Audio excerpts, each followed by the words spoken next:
E antes de iniciar o vídeo, eu só queria deixar o recado aqui que se você não conhece o laboratório aqui do Web Falhas, eu vou estar deixando o link aqui na descrição e também aqui nos cards para você poder baixar o laboratório e conseguir acompanhar aqui todos os episódios da série resolvendo as falhas e explorando as falhas. Então agora que eu já deixei o recado, vamos lá para a próxima falha então. Quando você cria uma aplicação web, você precisa de um servidor para fazer com que essas páginas sejam visualizadas por usuários quando eles acessarem o seu site. Seja esse servidor o Apache, o Nginx, o IIS. Então você precisa de um servidor HTTP, né, para poder visualizar essas páginas. E hoje nós vamos falar de um aqui que é o Apache. Nós vamos mostrar algumas falhas de segurança que podem estar na sua aplicação, dependendo da forma que você configurar o Apache. Eu vou mostrar algumas falhas que tem no laboratório, envolvendo configurações do Apache. Nós vamos resolver também configurando aí ele nos seus arquivos de configuração. E você pode configurar esses servidores para fazer muitas coisas envolvendo segurança de diretórios, de arquivos, URLs específicas, né, que você não quer que alguém acesse. Você pode bloquear um IP específico. Então tem muita coisa interessante que dá para você fazer em relação à segurança de uma aplicação, fazendo uma configuração adequada nesses servidores. E o Apache, você pode configurar ele de duas formas. Você pode usar o arquivo oculto de configuração, que basicamente ele fica dentro da sua aplicação. Você pode criar ele lá, e ele se chama htaccess. Então é só você criar um arquivo chamado .htaccess, né, para ele virar um arquivo oculto, e você coloca configurações lá dentro e o Apache já vai reconhecer essas configurações. Nós vamos fazer isso um pouquinho mais à frente. Só que você também pode configurar ele em um outro arquivo chamado httpdconf. Esse arquivo também pode ser encontrado com o nome de apache2.conf. Isso vai depender do sistema que você está usando, que é o meu caso. Eu estou usando aqui o Linux Debian e nele ele se chama apache2.conf. E ele se encontra na pasta etc, né, apache2 e apache2.conf. Esse é o caminho dele. Tá? Então no Windows, por exemplo, se você está usando champ, você vai encontrar ele na pasta champ, htdocs, apache, conf e httpd.conf. Então, por exemplo, eu posso fazer configuração nesses dois arquivos. A diferença entre eles é que o htaccess, você vai precisar colocar ele dentro da sua aplicação e ele vai ser lido toda vez que alguém acessar uma página. Diferente do httpd.conf, que ele vai ser lido só uma vez pelo servidor web. Então isso se torna, vamos dizer, uma vantagem de performance para sua aplicação. Então, se possível, use o httpd.conf, tá, para fazer essas configurações. O efeito vai ser o mesmo. A mudança é que a sua aplicação vai ficar mais rápida se você fizer no httpd.conf, que também pode ser encontrado como apache2.conf, que é o meu exemplo. Você vai estar vendo isso já já.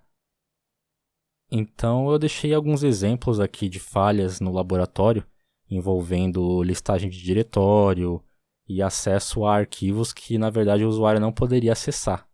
Tá bom? Então vamos lá. O primeiro arquivo aí, na verdade a primeira URL, né, é a URL do diretório img, onde tem todas as imagens aqui do laboratório.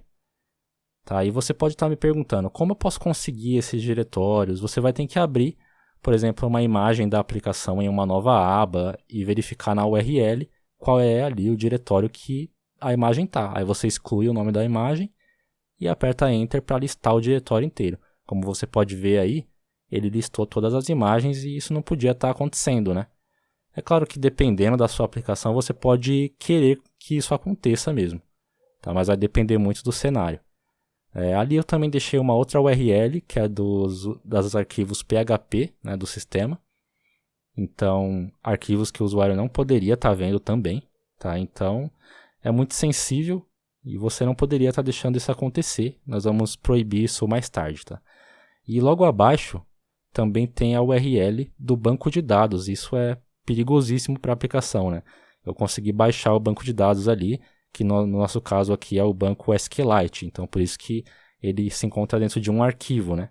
E não rodando em um servidor, como seria por exemplo, o MySQL, né? Rodando no phpMyAdmin, por exemplo. Então, nesse caso, ele está dentro de um arquivo e eu consegui baixar ele, e isso não poderia ter acontecido.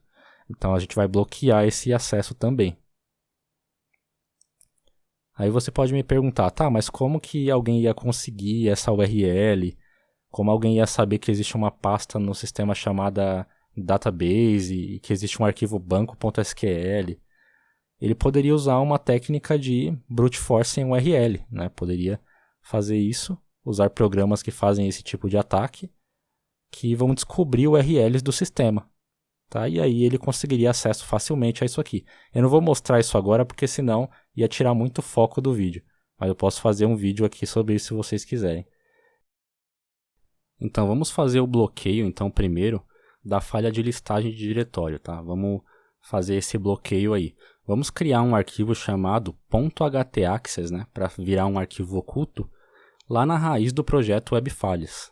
Tá bom? E dentro desse arquivo você vai adicionar ali essa linha que vocês estão vendo ali, o options-indexes. Essa regra ela vai bloquear a listagem de todas as pastas dentro do Webfalhas. Tá? Essa é uma outra característica do arquivo htaccess.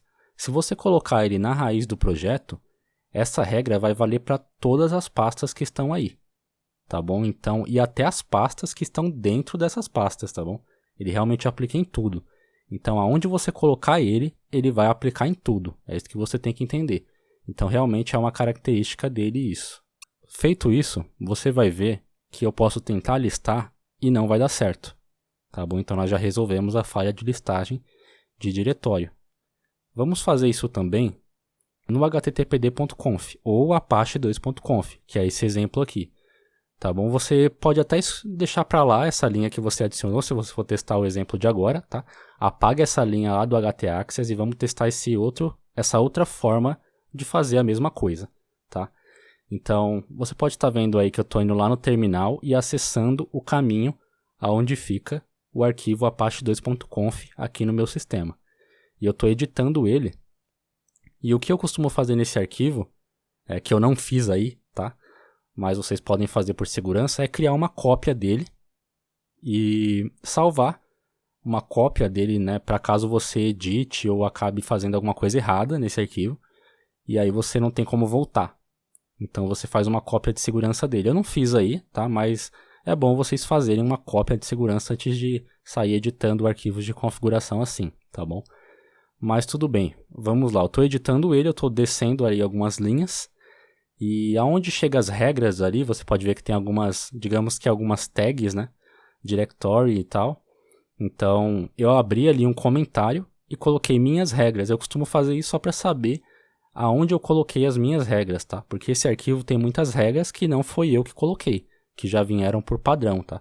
Então, eu coloco ali só para eu saber identificar quando eu estiver mexendo no arquivo, eu saber onde eu coloquei as coisas, tá? Então, olha o que eu vou fazer. Olha as linhas que eu coloquei aí. Eu especifiquei um diretório.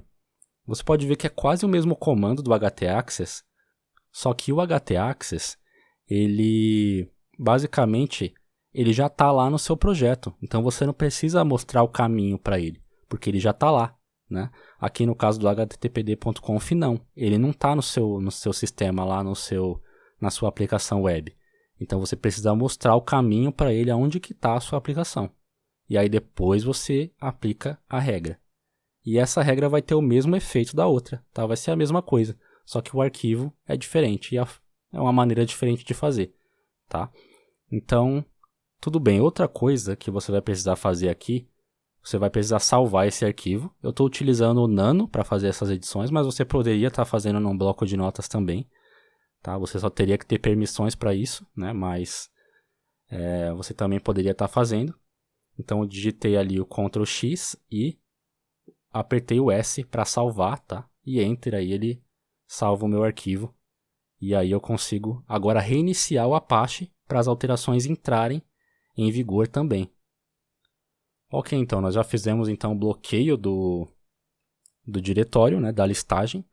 Vamos fazer então um bloqueio de um arquivo específico, né, igual o arquivo ali do banco de dados, por exemplo.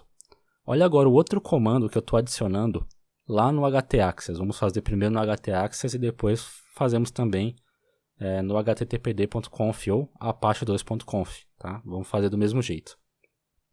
Então olha o que aconteceu aí. Olha essa regra. Eu coloquei a tag files, né, e especifiquei o arquivo banco.sql e eu coloquei ali uma regra que vai negar o acesso para todo tipo de usuário, tá? Todo tipo de acesso que não seja o próprio site, tá bom? Então eu não vou conseguir acessar essa URL diretamente, porque ele vai bloquear. Só o próprio site vai poder fazer esse acesso a esse arquivo. Então, olha só o exemplo aí. Eu tentei acessar esse arquivo agora e ele bloqueou. Não consegui baixar mais o arquivo. Eu poderia fazer a mesma coisa lá no apache2.conf, tá bom? Mas de outra maneira, eu teria que especificar o diretório e depois a tag files, igual você está vendo aí. Eu tenho que mostrar o caminho para ele da aplicação, tá? Mas você pode ver que o comando não muda quase nada. Então, depois que você aplicou a regra, você reinicia e vai ter o mesmo efeito que teve agora há pouco, tá? Então, espero que tenha servido bem essas dicas. As configurações do Apache, tem muitas configurações que você pode mexer. Você pode negar acesso para um IP específico. Eu nem conseguiria te falar tudo o que dá para você fazer com Apache, tá? Então eu posso até trazer mais vídeos sobre isso se vocês gostarem. Então espero que tenha sido útil, né, essas dicas que eu dei para vocês. Se vocês precisarem tirar qualquer dúvida, você pode estar acessando o Instagram, tanto da Phoenix Code Academy quanto o meu Instagram também vai estar aqui na descrição. E você pode estar acessando lá para tirar qualquer dúvida sobre qualquer vídeo aqui da série e até sobre outros vídeos também. Para mais vídeos como esse, se inscreva em Phoenix Code Academy e nos siga nas redes sociais.